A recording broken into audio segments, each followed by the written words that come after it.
So we all know that one of the key tenets in business law about a firm is that it is responsible for maximizing the wealth of its shareholders. But in this evolving ideas section of the class, I'd like to inform you guys about where this whole shareholder wealth maximization premise came from. And it came from the Ford Motor Company.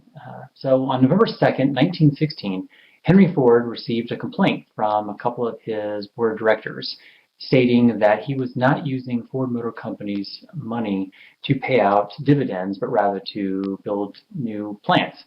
The two people that filed the complaint were the Dodge brothers. The Dodge brothers, who ultimately left to form Dodge Motor Company, uh, were board members for the Ford Motor Company, and oddly enough, were at Henry Ford's son's wedding the day before he received this complaint.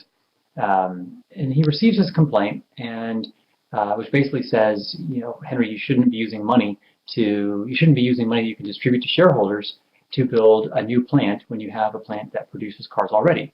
Henry Ford responds by saying, this is a new state-of-the-art plant I want to build. It's good for the business, but it also could be good for my employees, and I want to take care of my employees. The Michigan Supreme Court perceived this statement by Henry Ford to mean that he wasn't looking out for the best needs of his shareholders and ruled that a dividend had to be paid to the Dodge brothers.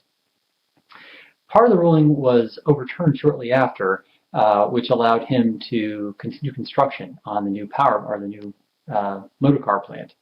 But the part where free capital had to be distributed as dividends to shareholders was maintained.